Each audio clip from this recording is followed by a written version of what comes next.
ऐसा बाप नहीं चाहिए। एक बड़े शहर में रतनलाल अपनी बेटी संध्या और छोटे बेटे कुणाल के साथ रहता है। रतनलाल बहुत गरीब है और शराबी किस्म का आदमी है।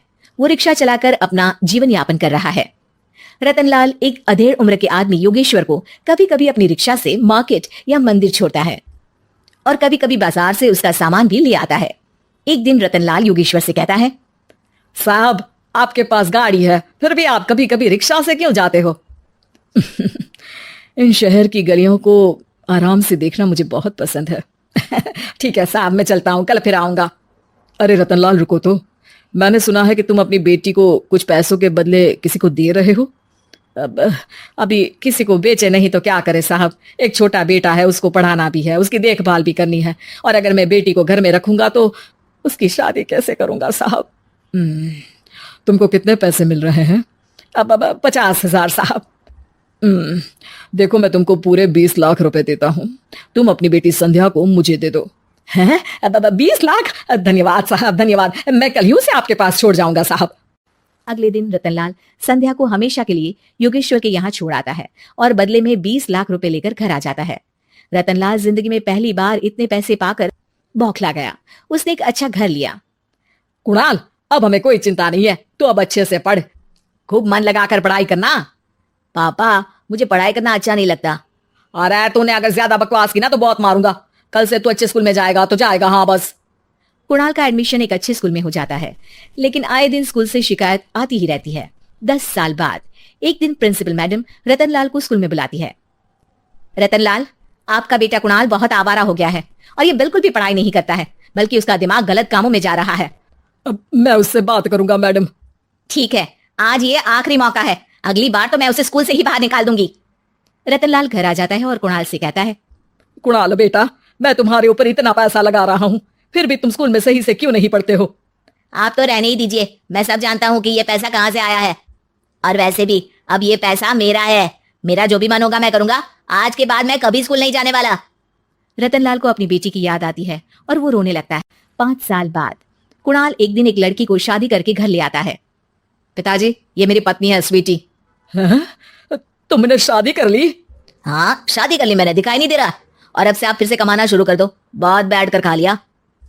कुणाल, तुम इस बुड्ढे को घर में क्यों रख रहे हो? देखो ना ये शराब पीता है, इसे घर से बाहर निकाल फेंको। अरे स्वीटी, ये मेरे पापा है, कैसे बाहर निकाल दूं? और वैसे भी घर में कोई तो चाहिए ना काम करने वाला, नौकर समझ कर रख लो। इस बुड्ढी को तो घर से बाहर निकाल कर ही रहूंगी मैं कब तक इसके लिए खाना बनाऊंगी? स्वीटी एक दिन घर के बाहर पार्क में अपनी दोस्तों के साथ बैठी होती है। तभी वो रतनलाल को बुलाती है। पिताजी, मेरे कमरे में मैं अपना फोन छोड़ आई हूँ, जरा ला कर तो देना। हाँ जरूर, अभी लेकर आता हूँ। रतनलाल फोन लेकर आ जाता है। कुछ समय बाद स्वीटी के फ्रेंड्स भी चले जाते हैं। स्वीटी अंदर आकर शोर मचाती है, चोर चोर। कहाँ है चोर? मुझे तो यहाँ कुछ नहीं दिख रहा। अरे ये अलमारी खुली पड़ी है, जरूर किसी चोर ने ही खोली होगी। अरे कौन आया था यहाँ? यहाँ तो पिताजी आए थे बस। अरे बहू, मैं चोर नहीं हूँ। मुझे तो आप पर अब बिल्कुल भी विश्वास नहीं है पिताजी, क्योंकि जब आप पैसे के लिए दीदी को बेच सकते हो तो आप चोरी भी तो कर ही सकते हो। अरे लेकिन वो सब तो मैंने तेरे भले के लिए किया था ना। मैं तो कहती हूँ कि हमें इनकी कमरे की तलाशी लेनी चाहिए। तुम बिल्कुल सही कह रही हो, चलो। स्वीटी और कुणाल दोनों रतनलाल के कमरे की तलाशी लेते हैं और उन्हें वहां स्वीटी की ज्वेलरी और पैसे मिल जाते हैं। मैं तो पहले ही जानता था कि चोर आप ही हो, निकल जाओ मेरे घर से और दोबारा अपनी शक्ल मत दिखाना। रतनलाल आंखों में आंसू लिए घर से निकल जाता है। स्वीटी मन ही मन सोचती है, आज तो मेरी प्लानिंग सफल हो गई, जैसा मैं चाहती थी ऐसा ही किया और बड़ी आसानी से उस बुड्ढी को चोरी का इल्जाम लगाकर घर से भगा दिया। रतनलाल की हालत अब ज्यादा खराब हो गई और वो सड़क पर बैठकर भीख मांगकर खाने लगा। एक दिन वहां एक गाड़ी आकर रुकी और सड़क पर बैठे सभी भिखारियों को अपने सेंटर ले गई। एनजीओ की मालिक संध्या एक एक करके सभी को सुविधा मुहैया कराती है।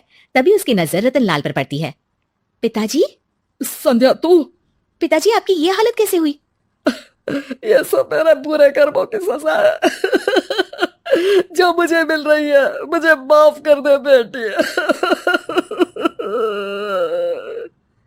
पिताजी, मैं आप पर बिल्कुल भी गुस्सा नहीं हूँ, क्योंकि आपने मुझे यहाँ भेजकर अच्छा ही किया, मेरी जिंदगी बदल गई। लेकिन ये सब हुआ कैसे बेटा? आप ये नए कपड़े पहनो, तब तक मैं योगेश्वर अंकल को बुला कर लाती हूँ। योगेश्वर अंकल? हाँ अंकल। योगेश्वर जी ने तुझसे शादी नहीं की थी? नहीं तो पापा, उन्होंने तो मुझे पढ़ा लिखा कर इस काबिल बनाया है कि मैं आज सबकी सेवा कर पा रही हूँ। रतनलाल पश्चाताप करके रोता रहता है। तभी योगेश्वर भी वहां आ जाता है। रतनलाल जी, आपकी ये हालत कैसे हुई, इतने सारे पैसों के बावजूद भी? क्योंकि मैंने बेटे और बेटी में भेदभाव किया था। लेकिन आपने ये कैसे किया, मुझे ये जानना है, बताइए। सालों पहले जब संध्या छोटी थी, तब मैंने एक बार एक आदमी से तुम्हें बात करते हुए सुना था, जो कुछ पैसों में संध्या को तुमसे खरीद कर शादी करना चाहता था। मैं उस समय एनजीओ में बच्चों के लिए ही काम कर रहा था और मैं किसी भी लड़की की जिंदगी खराब होते नहीं देख सकता था। इसलिए मैंने अपने जीवन की कमाई का एक बड़ा हिस्सा तुम्हें दे दिया था। सच में कितना गलत था मैं, मुझे माफ कर दो। अब आप दोनों मेरे साथ घर चलो और आज मैं अपना सच्चा प्रायश्चित करना चाहता हूँ। योगेश्वर और संध्या रतनलाल के साथ घर जाते हैं। स्वीटी दरवाजा खोलती है। चोर भिखारी, तू फिर से आ गया? चल भाग यहाँ से बुड्ढे। ये घर तुम्हारे बाप का नहीं, मेरा है। बाहर निकलो यहाँ से। रतनलाल कुणाल और संध्या को घर से बाहर निकाल देता है। योगेश्वर जी, अब ये घर आपका है और अब आप यहाँ एक और एनजीओ खोल सकते हैं। शायद अब ये सच्चा प्रायश्चित है। संध्या अपने पिता के गले लग जाती है।